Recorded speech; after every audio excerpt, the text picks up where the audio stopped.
when I started making music and making music for artists, then I realized that it goes beyond just making the music, but also making the artist become who they're supposed to be. It would be very unfortunate for an artist to have a big record and the artist is nowhere to be found in the industry. Hard work beats talent when talent doesn't work hard. True. Always. Standing a life fool. I think where we got it wrong was, instead of we now, like you say, it's infused, we move into the Afrobeats, which we don't begin for do now. Yes. Later. Yeah. I think from then, it would have been a thing of, okay, this thing, so Oma actually able to bring your own instruments, bring your own vibe into this rhythm and create music. The early 2000s to the late 2000s, my own experience now that people that around me begin say there is not enough quality coming out of Sierra Leone, and that's why the switch happened. People then begin listening to music from outside. So man go do something basic, so man say, this is dope. And maybe these people are people who not even to know about music. I say they are different. We get people who actually know music, we listen to a variety of music, where you actually will tell what a quality record is and within any patch be like. And maybe around people who just not care, maybe you just want to applaud your efforts, say, hey, you don't do well, or you don't try, but then they put it in your head to the point that you think you're doing the utmost best, and you feel like, oh, I just sound people don't like your music, oh, some people just get bad at your music. Welcome to Honestly Speaking, the podcast where we have honest conversations about the issues shaping our lives. I'm your host, Antonia Howard, and in today's episode, we're talking about music and entertainment generally, an industry that is booming in Africa. In Sierra Leone, we know we never run out of talent. We can say talent boku. We never run out of talent. We never run out of passion. But somehow, we often run out of quality. Not because people don't care, but because sometimes excellence and professionalism can often feel like a constant negotiation. My guest today knows this tension better than most. He is Joseph Nashito Kulala. He is one of the country's most respected audio engineers, creative producers, entertainment executive. And he's the architect behind some of the cleanest, biggest, most danced to tunes in Sierra Leone. And he has a lot of top clients. For decades, or a decade, he's been teaching, correcting, insisting, and sometimes fighting for basic standards. So today we're not just talking about music or sound, we're talking about a deeper question. How do we build a culture of quality and excellence in Sierra Leone music and entertainment? So welcome to Honestly Speaking, Nash. Thank you. I often call him the chief, most supreme executive judge. I think this year we had a couple of competitions that we were on the judging panels. But welcome once again. Thank you. I introduced you as the architect behind some of the most listened to or danced to tunes in Sierra Leone. But, and that reminded me, a member say, oh, you were actually studying to be an engineer when you discovered all of this. So what moments during that time made you say, I need to take this much more seriously?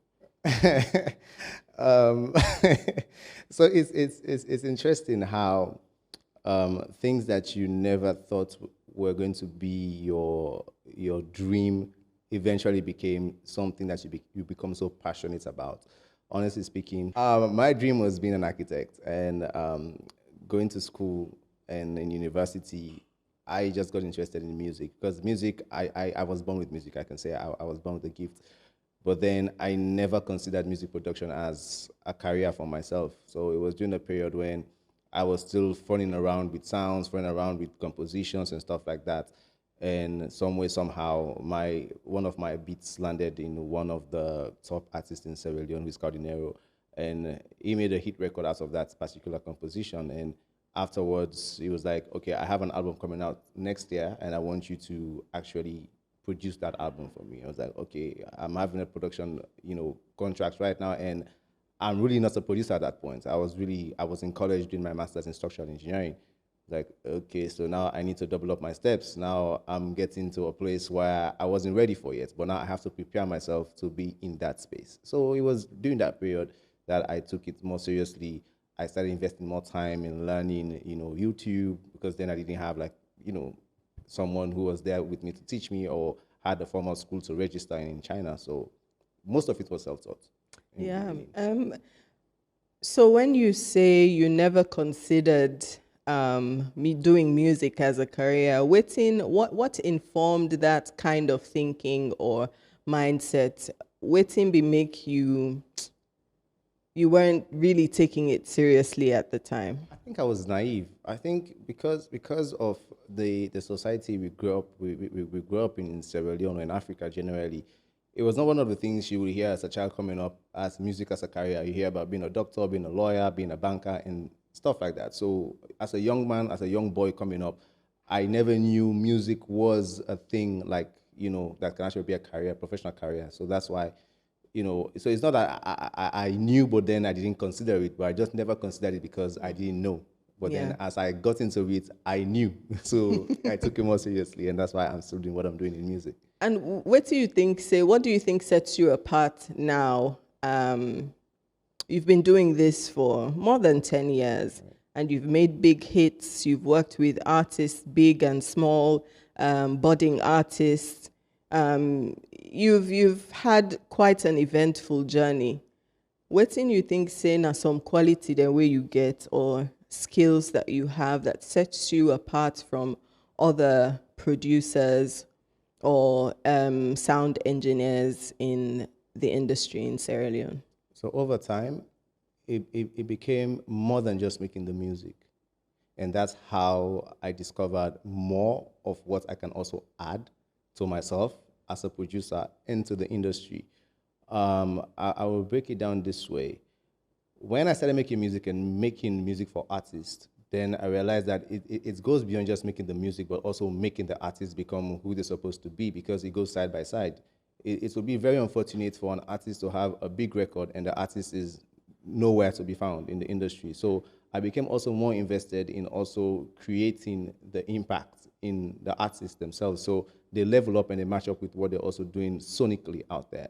So when Abby starts first, after I did the Back to My Roots album for Cardinero, and then I transitioned into management as well when we had Rhyme the Wizard, who was working with Asian Entertainment. We now formed a record label. So, okay, well, let's begin for artists who say the, try for package, promote them, and actually put them out in that kind of thing. So I think in this particular journey or this next phase of my career, I begin to develop more qualities in myself just beyond that, and learning how to also interface, network with people,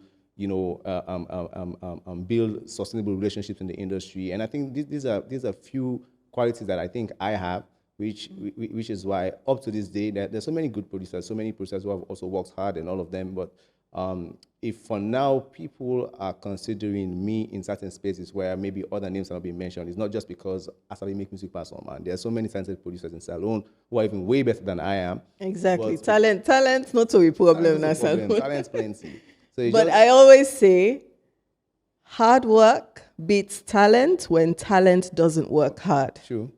Always. Standing a life full. Always. So just building these qualities, and I became more interested as well in how do we shape the sound of Salone.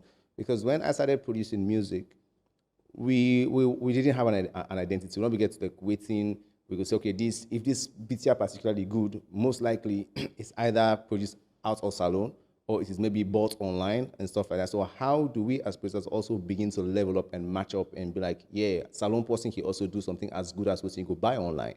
So I was more interested now in seeing what freshness do we also bring to Salone music, and be like, yeah, we self able to compete, we self actually get something where they bang like it and they. And for a very long time, before a lot of other producers now came into Afrobeats, like as an era, a particular era, I think between 2014 to 2017, like I was literally like the only producer who was doing that on that level. So like later on, other posts I mean, coming, this guy don't inspire we artists instead don't make us we do this and that and that. And I think that's where we are now. And that's why a lot of people will always credit that to me, like, oh, this man I inspire for make music, this man so we don't admire for a very long time.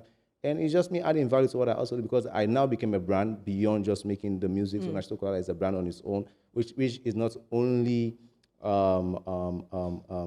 linked with making music, making the beats, but someone who's involved in the industry, building artists and seeing how we put structures together that will take our industry to the next level. We'll talk about what it takes, or when you say building up an artist, what that involves. But I wonder if you have an opinion on why we began to lose our identity in music, Nasalon. Because I studied music for some years, and where me being small, the genres of Sierra Leone music, we can talk about palm wine music, bubu music, gumbe music, right. Dancing and they exist. But as I grew up, we began to lose that sound. I'm unable to point to what that was, what it mean the apping. Some of it is attributed to us, going off grid first because we had the war. But in your experience, what was happening in the entertainment industry at the time, or in the music industry, we begin they lose we identity small. Okay, so I think everyone will attest to the fact that there was a time where salon music was really, really popular and it was everywhere. Like you rightly already said, we be know waiting actually you can easily identify with salon music. But I think with the rise of Afrobeats, and especially with Salomon, I said, oh, this kind of music here back now, it look they play, it look interesting. So where we made the mistake was, instead of us bringing what we can add to Afrobeats, we just do the way out the other one, okay, we don't begin making popular, we just follow. Because even the Nigerians that are predominantly being accredited to Afrobeats, they have what they added to the Afrobeat. So that's why, to a very large extent, it almost feels like it belongs to them.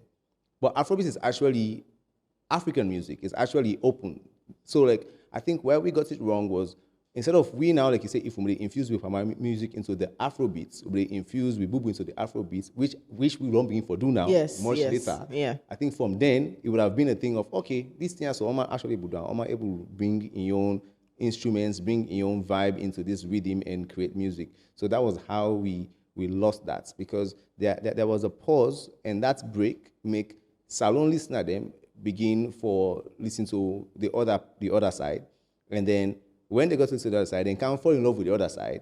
So now some people feel now say, okay, they're not like you again. So for them, like we now also begin do waiting and they listen to the other side. So just we can attach to that love the way some people can get for the other side. So that was how we began to lose that authenticity, and we own salon identity in real music, because we just want for make the people there, the consumer there, like we anyway, anyhow. If that is what they're listening to, so they'll go put yourself inside there, they will say they're among the cons. Yeah, that's an interesting take. And where we they talk about, sometimes when we talk about when we have the conversation about salon music, especially like during the tender way we talk about now, like the early 2000s to the late 2000s, my own experience now that people there around me begin say there is not enough quality coming out of Sierra Leone, and that's why the switch happened. People then begin listening to music from outside, which is the brunt of this conversation, really, the quality in production and just overall quality in music and entertainment in Sierra Leone. What do you think maybe took us out of the competition, or made it less competitive for salon, maybe musicians, producers? To me, it seems like we were not competitive enough. Even though we were trying to copy what was happening elsewhere. We did try for Falamakata, how maybe the Nigerians do their music. Me think say maybe there wasn't enough investment going into maybe education, learn how for produce quality. But what is your own opinion on that? So, like you rightly said, we were not competitive enough in the sense, I'll put it in this sort of analogy. Let's say, I don't use for itis kasalifo in the cook now house. Now they eat every day. All these are the best cassava leaf. Until you go taste other cassava leaf, we sweet past cassava leaf now us. You will feel so, oh, there's a difference between that cassava leaf I eat now though and cassava leaf I eat now us. So it was the same thing. Even with the Nigerians, with their music, if you listen to the records that were released 20, 25 years ago, they're not sounding as good as they are sounding now. But they improved, like they invested in plugins, in software, in upgrade. So we on engineering our salon, for example, because salon people, no matter how kind of music you make, like, it was just the appreciation that we are doing something. So people love music for the fact that we do something. But until they had this new exposure, they had quality. I'm like, what do you see how you can make walking down? So you not even look sweet safe, because now it look like we see at the end that a more interesting for me than waiting I don't use for the arena. That's why I give that instance, So it took time, and it has really taken a very long time, because where we are now, we could have been years back. But it all comes from this place of complacency as well. Just because, I don't make 1, 2 record them, people say, oh, they're playing against and they, I don't need I feel comfortable being here. But I always say this one thing. Me, for myself, seated here, regardless of how many records I may have produced, no matter how many hits I have produced, I always can tell myself, say, any song I do or I release, I will play it back with a song that is really out there, and tell myself too, like, I really need to upgrade on maybe my mixing, maybe on my sound selection, or maybe on my sound design, because that's how I know that maybe not sound, oh my God, Nashito Kulala, not the biggest, not the baddest, and blah, blah, blah. Cool, fair. But is it the same if I come on a salon? So I always look at in what rooms can I fit in when I'm out of salon? And I think that we as producer or as engineer, or even the artists them, for them to look at from then and they got and just being like, okay, because Naya will always there, Naya fan base there, Naya to make we show them, we know they go and that. So we thought it was okay like this. Still the fan base move gonna do. Then we'll be struggle now for say, we'll not look able to fit again. And at the country still, and I will own people in backside only dance music, and I don't even dance music again. So what's the problem? The problem was us, because we're not operating below par, so waiting people in really be wants now at that particular point. And do you think say salon people they recognize quality, and I mean that from both angles, from the consumers where they listen to the music, and the producers, the one that way they produce the music, be it now the musicians themselves and the sound engineers or producers. We able to recognize quality, or are we just fine with being no left and so now? No, so there are different sets of people when it comes to the consumers. You get the one that, like, for example, like you, we know music, we know it's not good music. You can tell like this is quality. You get the one that we just knock here, just playing one more. What's Adebu dance? What's Adebu shake? It's okay, it's fine for me. And we've had so many records on salon. We are actually below par, but people just don't care. As long as you get that kind upbeat, up tempo, Lord, go no more. Once they sweat, I find with Andy. Then for us as the engineers, as the producers, I will speak for myself more, because I listen to a variety, a wide range of music, like different genres, them from jazz, rock, indie, soul, whatever the case may be. So I can tell most times, in fact, this is an interesting one. There are times where artists can come to studio to me. They will play me a record where I don't do. And the beat will sound so good. And at the time they say, this beat here, so not so someone producer maker. I can tell. And till later, I go and say, oh, this beat here are done online. I'm like, in myself, I know, say this, not so yard maker. Because this now be experience with the talent search as well. You can tell. And I think it also stem from a place of people being gaslighted by the wrong people in that context. Some man go do something basic, some man say, this is dope, it dope. And maybe these people are people who not even too know about music. I say they are different. You get people who actually know music, we listen to a variety of music, where you actually will tell what a quality record is, and waiting any patch be like. And maybe around people who just not care, maybe you just want to applaud your efforts, say, hey, you don't do well, or you don't try, but then they put it in your head to the point that you think you're doing the utmost best, and you feel like, oh, I just salon people don't like your music, or salon people don't get bad at your music. But the truth is, it is just not where it's supposed to be, because maybe where it needs to go for let it go, usai for go, that audience knows that your music is not there. You know, so like I said, there are levels to the consumer base. We know within our quality. We get the one day we just do no more. Then in our markets, social media, or then just in our streets, and anyway, anyhow, they'll get with the one day back now. We know what's up. We listen to the billboards. We listen to this. We listen to songs. Them we they be released all over the world. We know like if this is there or not there. Yeah. For you, you don't say quality or professionalism. It goes beyond just, the sound, exporting good sound, quality sound. It also goes into making the artist. What does that work entail? Where you say for build up the artist, you began investing in that and putting your time and effort in that. Yeah, so with an artist, in my earlier statements, we started a record label in 2012. We were in America, they were in 2020, in Salo, which was a Genesis Entertainment. But then at some point, I realized that even running a record label requires having the artists who understand what the business is about, who understand what their career entails, who understand the processes of actually becoming a professional musician. Most artists in South Africa, I say, they're just more interested in as long as song go on studio, see if they go viral. That's all they really actually think about. They just want for blow. That's all they have in their heads. I've had so many conversations with artists where I go ask them, like, what's your dream? I want for winning Grammy. That's all they say, they want for winning Grammy. But how do you win Grammy? It's about how are they get to that particular platform day. And it's not just by guesswork. It's not just me waking up one morning, I go sing one song, hey, automatically I'm number one in the world. So it's having like an artist development scheme that helps the artists know themselves musically. Antonia, it will interest you to know that maybe over 85% of even current artists in the country, they don't even know what their keys are.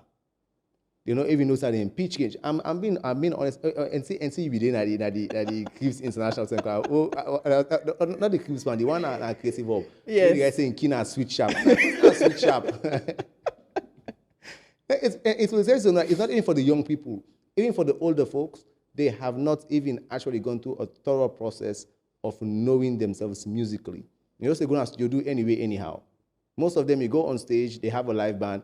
Who skill for play for you? Go to play no more, they go. What do you mean play no they go? So I say, hey, hit that skill for me. Go say when I hit that skill for you, it automatically tunes you to where you're supposed to go. Yeah. So these are just some of the fundamental things. So I think we me personally think say if we want to bring out the artists them that are truly musicians from Sierra Leone, they need to go through this process of learning. Like you say initially, maybe these are some of the things that we need people to know that, music, yes, you can have the gifts, but if you also invest in the gifts, the talent are just gifts. So yesterday, Elkan's mom said this. Elkan came from America, the producer for Drake's song, right? So she was saying yesterday, he said gifts not where all man gets. He said, but talents are what you invest in. Because, like, for example, all man, ebu waka. But you way make time for no for waka, now you go say you want to run way or whatnot. What else be waka? What go waka? If you even have a gift, if you're not able to nurture them and add talent, so on, it just remains as a gift. So that's what we need to understand, even for the artists them, and even we as musicians, that we have to invest in these crafts that we have, because there are certain technical and scientific theories and explanations behind what they make this sound fine. It's not guesswork. So people who actually do at the high level, they understand what these elements can contribute to the bigger picture. So that was why I now started invested in that, having songwriting camps for them, teaching them about the business, knowing what to do, what not to do, and things like that. So from your own experience, from your wide range of experience, are artists in Sierra Leone, musicians specifically, willing to put in the hard work? At this point, I think this young generation and generation before we own, I think we don't pass that party. Now we can only be able to instill that in the younger people coming up, that hard work is not just almost at a post on Facebook for the people in Sabi music now, but it's the work that you actually invest in your craft, in being A class, in being top notch and stuff like that. So, yeah, too. But you see, like, and I'll give an example. Drizzly, right? I was having a conversation with someone a few days ago that nobody, able to say nothing but this because he actually built it from the ground up, brick by brick, no shortcuts. Drizzly was someone who just get passion for music. he started like very slow till where he is, just grab money. Hey, don't blow, boom, boom, boom, boom, boom, boom. But even with him, with the live band, for example, so many big artists come to the back, we don't start perform with live band. Drizzly invested time. He had a band. He rehearsed. He made sure that every song he created, the band for now for play him, and he trained himself for let able get the energy for carry out a whole performance with live band, which of course is not as easy as we do playback. It's not as easy as it You looks. understand? So it's not easy at this all. is the hard work that you're supposed to put in, but most people ain't just wait show day. Now they don't go to 1-2 day rehearsals. It's not a thing that it's not a culture for them. And as a musician, these things is part of your career. It's a culture. If I should say every now and then, every week you forget to rehearsal with your band, it's just you keeping in touch with what you're doing.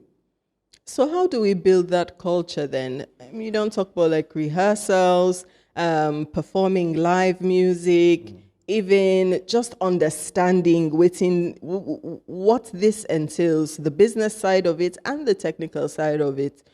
How do we begin to nurture that culture? I think another important thing is just taking the craft or the art, taking it seriously, because some artists, my own experience is some artists like where maybe you've released a couple of songs and you think you've made it, so now when they invite you, say can't perform 8 o'clock, you show up at midnight.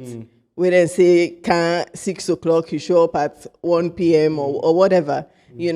Just that culture of excellence and professionalism. So that really begins from some of us who know what the right thing is to do.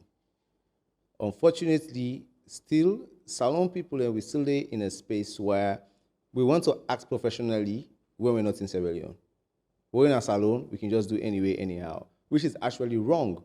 Because at the end of the day, even with the show promoters, one thing I said, for example, like Incredible JJ is one of the artists that I currently manage. I tell me this one thing. There was a time when he was invited to 2 shows back to back, today and then the other day. And then the first day, he was told to be there at 10 o'clock. He didn't go on stage till 2:30 in the morning. Then the next day, he was like, what's Nash, man? So everybody did so. I said, no, it doesn't matter. It will still go on time. That's what makes you a professional. If for any reason you have a complaint to make, there's a contract you already signed. When they say 10 o'clock, can't 2 o'clock, then you remind the people of what they said in the contract. Your agreements, yeah. Your agreements, and you can call them out on that day. And if you say you need to take us to the next level, then that's fine. I say, but you make sure you own part of the agreement. You fulfill your own end, yeah. So that's why even with me doing this artist management and artist development, I'm also only hoping that more people will be invested in these things, because it's a fundamental problem. It's not even like a secondary problem. It's unfortunate that, they will call you even for your studio session. And say, can I studio 10 o'clock? Can't say 12 o'clock. Can't 12 o'clock, can't say 2 o'clock. And it is just a habit. Salon man time, black man time. An experience I had just a few days ago, I was invited to be at a radio interview at 10 o'clock. BOBO, the interview at 12 o'clock in the beginning. I was there at 9:42.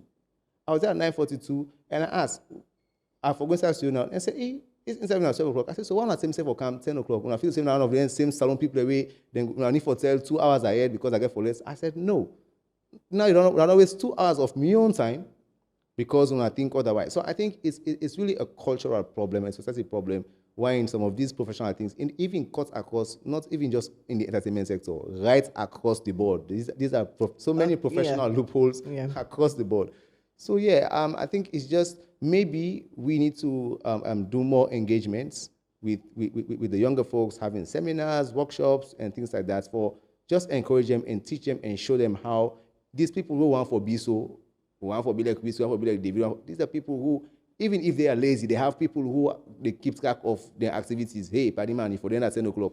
Hey, Paddy man, if you're coming at night for going there. So they are professionals, so they make sure they keep to their times and all of that. So we say for begin for try, we will know better for try for help the young one. Because as I tell you, this young generation now, if me want for tell me, won't pay this now, Paddy man, if you say it's already past me, so I just let them be. So I go back to the younger people and say, hey, we own parts now, we already mess up, but I don't want to now for can continue back with the same schedule, so we'll not for be the change and be the difference now. And is that where you see hope for the music industry, the entertainment industry, in the young artists who are now taking up the mantle to, taking it forward. Yes, right. Honestly, from where we have come from and where we are now, I think say like now again, I feel say salon people don't really they come back into salon music. As in really love salon music and go play salon music and they playlist salon music and stuff like that. So and it's mostly from the young people in where they come up. So I truly do believe and have hope in this generation way after we so and what they can do. I just can just tell them say, hey, if we're not tune up fine back when they become the same people in back who now they gone and we are young so saying that then they this and then blah blah blah. So yeah, I have so much hope in this young generation. I believe they can really move things forward. At least it will take people before society small. And what do you think about innovation in music? By that I mean, like you mentioned Drizilik just now, and I absolutely love the name Creole Fusion. It is new and I think it is apt for the kind of music where young artists then they create right now. And they have like the Creole Fusion playlist with Vicky Remo. Right. And that's something which hasn't happened in a long time na salon. First of all, like a new genre of music and just innovation in the space. What do you think about that? And where do you see that helping move the music industry forward? Innovation is obviously a beautiful thing. Creatives, we suppose for be creative. I make what I call creatives, And I want to believe, although of course I don't know from exactly where he sculpted that from, but looking at it generally speaking, even for any lay person, say if we don't even know why is it called Creole Fusion, but you can tell now Creole we don't sing pan. So and we're actually fusing it with different things. Yeah. I mean, they sing out with Afrobeats. We can fuse what's the language they use, the Creole. So it actually makes sense. And I think it's a beautiful thing that we are bringing our own. We are trying to brand a sound from salon for exports. Okay, this if you hear this kind of music here, so it is called Creole Fusion. It is not Afrobeats or it is not Amapiano. It is not, it is Creole Fusion. So I think in that way, we actually have something now that we can build on and also sell.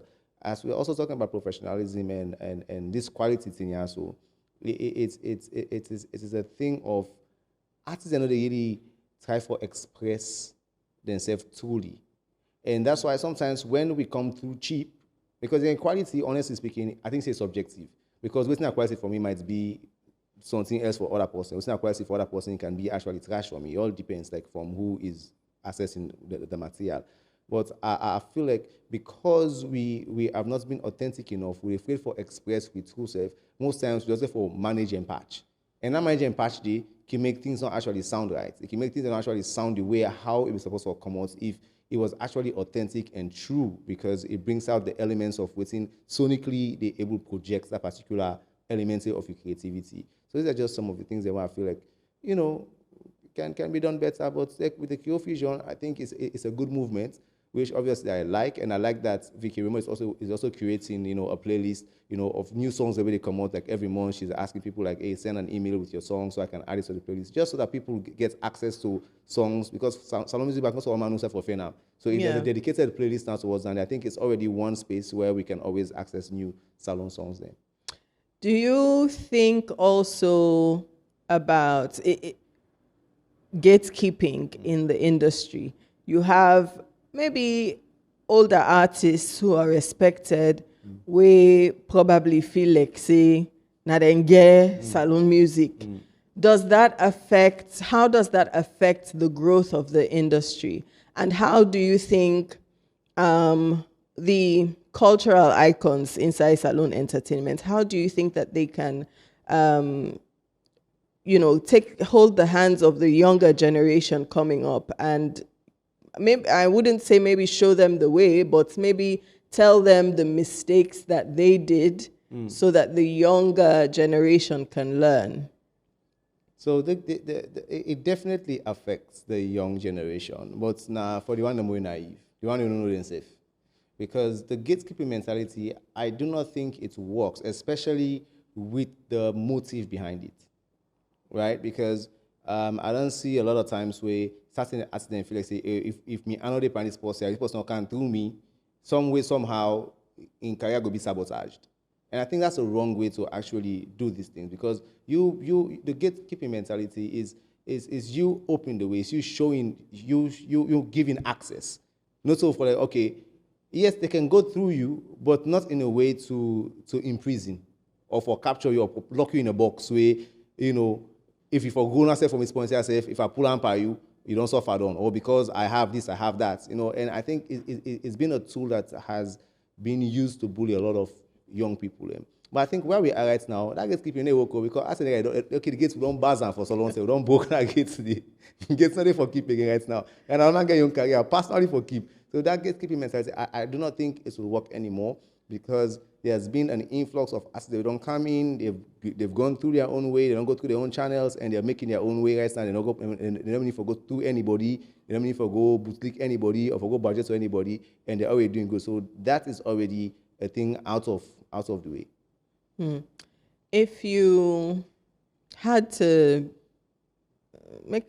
if you advise person we want for going to music, or someone who is currently pursuing a career in music, what are the top 3 things you will tell them to maybe think about, look out for, or invest in? What are the top 3 things? 1, discover yourself. If you choose to be a musician, know why you feel seeing a musician in the first place. Not just go into one because I want for the, na the DMs, I want for the, na the headlines, I want for some people when they go to music, not so because they even get talent, they just want for get away for get something way they make them feel important in society. So first, discover yourself. Know what makes you a musician. Know what are your strengths. Know what you will build on. Because music, what's in they make you, because all man they sing, all man they rap, but therefore identify what makes me me, what makes me unique, what makes me different from any other person. If they hear me, they'll know that, okay, this Danny is different from Danny. So these are key things where I feel like, firstly, fundamentally, and like anybody who do music, know yourself, discover yourself. And secondly, you have to invest in yourself. Take it seriously as a career, because it's the mindset. It begins from that side. If you're just doing for do sake, you're going to take so many things for granted, and these things are going to be detrimental, to your development. But when you take it as a career, it's serious for me. I know they play with this, I know they joke with this, because if I am to be happy tomorrow financially, if I'm to be stable financially tomorrow, now out of this way, I don't think safe for being a career. So I am now going to invest my time. I'm not going for the Pamboku. I will talk. They na careless keep company for over 4 hours, 5 hours. You make time to listen to music, make time for write music, make time for develop yourself as an artist. So you begin to invest in your career. And lastly, believe in yourself. No matter waiting, as long as you don't pass them first in the answer, you have to believe in what you have, regardless of whatever competition might be out there. No matter who is already ahead of you, you have to believe in what you have, and you have to get confidence in what you get. You only for tweak or change and say, oh, this music is insane, people look like and say, I begin to try for branding. And a lot of artists too tend to do that because they want for trend. So even if they are actually very powerful and set apart R&B artists, then and go try for be amapiano artists just because they want for the music they're on TikTok and stuff like that. So they eventually change who they are and what actually makes them stand out, and kick and go in a corner and try for fit in instead of stand out. So I think these are 3 things where I would advise any person want for do music. Yeah, and just on a national level now, because we don't talk about like individuals, what individuals can do to propel themselves forward to be professionals in the space. But like on a national level, waiting at some of the, let's say maybe on the side of policymakers, what are some of the things that are holding us back as a nation, from taking on the world, from exporting Sierra Leone music, for people then sabi salon music, like how we don't sabi Afrobeat, like how we don't sabi Amapiano. And maybe that's on like the policy side of things, but as a collective, the artists, the musicians, I almost every week on Facebook I see some but aid this, they accuse this of Dande, it's so much conflict and nothing moving the artists themselves and the collective forward. What do you think should be top for musicians or artists as a collective, the collective group, waiting for they now we mind right now? What should we be thinking about, or how can young artists or artists generally come together to advocate for maybe, overall a better approach to the creative or entertainment industry? Okay, I think it starts off with we accepting, first of all, our position as an industry. Not to say that we have failed, quote unquote, we have not failed, but we have to accept that where we are right now, and so on for go, there is work that needs to be done.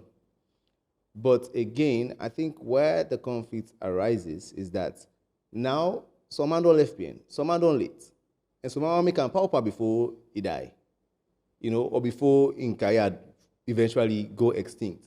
So there is this sense of let man go try. Me, I don't do my own way first. Me, I don't try the same music. I not go left this wall here, I not go here, I not win that day. So it becomes like a selfish battle. But I believe the moment we realize that, hey, this is where we are. Now listen, this is what we need to do. We don't need for fight ourselves, we don't need for compete against ourselves, because we have a lot to put in. We also have to stop this comparison thing. Nigeria, they don't go, don't say. Like, they are far ahead, like way ahead.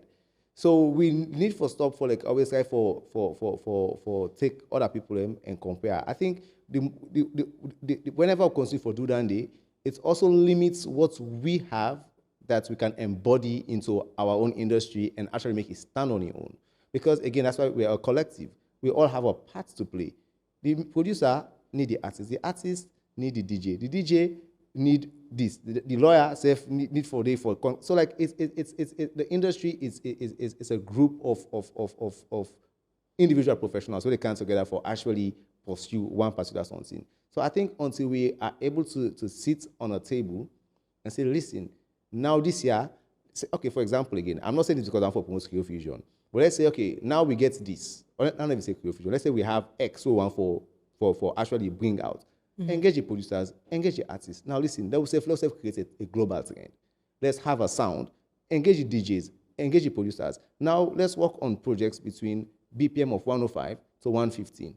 We know what instruments we want for embodying to these productions. We have the artists there, we get the producer, they'll get the DJ there, we get the radio station there for ensure say it is being promoted, that it is actually being marketed. Because I will tell you the truth, even when they talk about how music will be exported outside, is that our market is also small. But I will not use that as an excuse, because there are countries that are even smaller than Salone.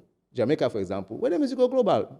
Reggae music, dancehall music, it was all over the world. Even in Salone, I saw to some very large extent, participating first and so dancehall music you play from, Gidim after Gidim after Gidim. So I don't think it's also an excuse, but it is how do we begin to build these channels who will be able to send music from Salone to outside. I always tell our bloggers, Facebook is not enough. Our bloggers are mostly limited to just using Facebook. If I know your audience there, trust me, international, globally, when they're not going to go log in on Facebook, go begin search Salone, and look for a blog for. Now they will just go on Google. Whatever Google gives them, now they will use as information for waiting they want for look for that time. So I think these are just some of the things that we need to look at. And of course, on the policy side, we need some regulatory bodies as well. We need things like our own collecting society, where they're able to help also for protect we own intellectual property and make sure that they're not being exploited, they're not being used without our consent, ensuring that they also collect royalties on our behalf, because there are shows, there are radio stations, there are pubs, there are restaurants and clubs and all of these places where they play music. So people don't just play music and you say, hey, music if I know, but I don't invest time, I don't pay for my studio time. I don't get me song, I don't pay blogger, I don't pay DJ them for promotion. Then now, if they play, yes, I'm having the hype, but I'm not making any money from it. So that's why we get asked the way they're so popular, but the popularity is not commercially, so it reflects always in their account. So these are just some of the sources of as well. I think they go able to help ask them for realize what they're actually making the music for, which is also for commercial purposes, predominantly or primarily, not for the money, not so passion businesses, so our business. Absolutely. I mean, at the end of the day, if you're really passionate about something, you go and let that passion pay you. Right. You want to do something you love, and you want that thing that you love to be able to sustain you. Right. So, as we wrap up the conversation now, what is your dream? What is your hope for Sierra Leone music and Sierra Leone entertainment? It's my fault. No, my dream for salon music is sometimes it's even hard for me to put it into words. Like, I have this picture of where I see salon music. It's hard to explain, but I have a dream of seeing salon music not only thrive and win and be successful and be at the global stage, but also that our structures here in salon, we can have our own functioning industry. We can have schools, we can have academies, we can have record labels that are doing it the right way, because at the end of the day, we need to win, not only being the face, but win also financially. Be like, yeah, finally, Mama says, "Able say me picking one for be musician." I'm glad for picking one for be musician, because some of us, that's what we struggle with, because our parents, though they knew that music could pay, but maybe in other countries, but salon, I'm picking one for candle music, me a salon put you in Mount College, now music one for go do, because they look at what salon music is like, what dependency, financial dependency can actually get on sound. So my dream is we'll get to that point today where parents go even invest in picking, say, I want to do music wholeheartedly and happily, and they go pay for me picking, they go to the best university to say for let it do music, because they know it is something that can actually bring something back to, the table. So it's a lot. But this is the picture I actually have for salon entirely, like all things, like we should just win, and we should be more stable in, even how we even contribute to the economy. Yeah. But the artists, they know they complain, even in recent, the most recent. In fact, there's been a conversation for forever. Even with international artists in the camp, with some artists in the keep putting a corner for us, the value is not there, or then they pay them less than the other one. Then yes, it's true that these other people then get more value to their brand, and salon. I don't expect for me for pay the same like other person, but it's about how do we also begin to have our artists being pushed to that level where then say, because now some more they trust me, they're not savvy, so why can't make them pay the kind of better married so they around the world? So till we begin for getting opportunities as well, where we can also begin to be seen in other parts in Africa as artists from Sierra Leone contributing to the culture globally. Then I believe say we say now we're begin to talk the big check there. I just remember something. I just remembered the record label conversation, and it came to mind because I just watched the Didi documentary on Netflix, and how this issue of like record label owners is not specific to Sierra Leone and not specific to Africa, because we've seen like even in the countries where music and entertainment is much more progressive, we see like artists, falling apart with their labels and going independent. Mm-hmm. So for you, how do you approach that conversation? Because sometimes artists eventually feel like they're taken advantage of, they feel like they're not getting what they're due, and they're basically being ripped off. So how do you approach that, and why do you think, in comparison to what's happening, in the industry in Sierra Leone, you've been able to handle that in a professional way? So I have run a record label before, and I will say this: record label is a business. They're investing money. They have injected money into the industry for ensure that when an artist come in, they shouldn't struggle. They have, media outlets, they have their DJs, they have their bloggers, they have XYZ way for say whatever the artist creates and puts them out there. So I always tell artists that do not say a record label rips you off, because at the end of the day, when a record label will always give you a deal where they also protect their own investments, and how they also make the profits from what they make back. Because I know they can't invest by you almost $1 million, then you want for maybe 50-50. Why? It's about what you also bring to the table. That's why in most cases, if after the first term, the first period of the contract expire, if the artist is actually becoming profitable, then they can have a negotiation on signing the next contracts. Okay, well, maybe if we give 15% salary, maybe now we can able to give 20%. But sometimes, especially with our artists in salon, then so one for blow to the point that they just want for sign, they do not even care about what the terms are within this contract, so actually they cover. And now when you don't sign now, record label will say, oh, now this and this and that. They say, oh, no, me not so slave. No, not tell me for do so. Oh, no, this one self. Now me go find this gig for myself. Oh, no, this endorsement here. So my mama insist and I make I go the well, if you sign a 360 deal, it means I like now you papa get the company. The record label get the money from that day. It is a deal. It's a contract. So it's also necessary that an artist for carefully go through a contract. If you never go to and find somebody else that will get English, and if you're not able to afford a lawyer, find somebody else that will get English, they interpret the contracts for you. But I think it's a general conversation why people think that record labels, they give people them off because they actually invest a lot of money and they want to make their money back. So for me, here in Salon, I have really tried to be a very, very, very fair businessman because before I even give you a contract, I want to know for a sec, what you think say you go able to do? Do you have a team? Do you have what you able handle for yourself? And based on what you able handle, now so me calculate my percentage. I do not give like a fixed test. Okay, we can now 2% you get whatever I get and whatever I not get. So we negotiate, we converse, and based on what you bring to the table, what I bring to the table, fairly. I tell an artist, I say, hey, let's teach you one secret. Any record label that goes after you, there is something that they know they need from you. So not ever see just because I don't get money, I don't get management, I don't get posting means okay, now me just need record label because they also need you because they've seen profits, potential profits inside of you. So you second for not always the can't weak person like can't with small confidence say otherwise because now even now like a lot of artists they know they do it independently. They release their songs by themselves. Although of course that gets you limitations because record labels can go like reach a wider audience. But you know, now you artists back, you inject your small money, you boost, you pay this and that day, you promote your music online. You can reach 1-2 sides and get you 1-2 fans here and there. It works. Well, what do you think is best? I mean, for the level of maturity in the entertainment industry in Sierra Leone, specifically music, do you think it's better for artists to go independent for a while, figure things out on their own, or is it better for artists to be signed to a label?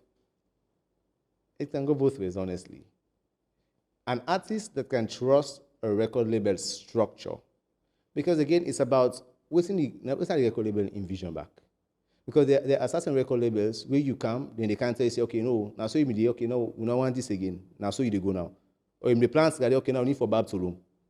They tell you how they want to pursue you. So I think sometimes as well, the artist need for able to get like do some due diligence in the record label, know how then they operate, know waiting, and if it fits with what you want to achieve, if it fits, fine. But if it doesn't, go independent first, build yourself, begin for learn 1, 2, 3. Let's say understand the business more. So you know, you just come in like a blank canvas, anything you can write someone out, you can scribble by you, any color then you know, agree to go. So I think that also helps to begin to build you as an artist. Then I think when it gets to that space of now, okay, now I want for go bigger, then at least you know, say if you call yourself labs here and there, I can do this for myself, I can know this and that and blah, blah, blah and stuff like that. So I think it goes both ways. It all depends on you knowing what you want to achieve at that particular point.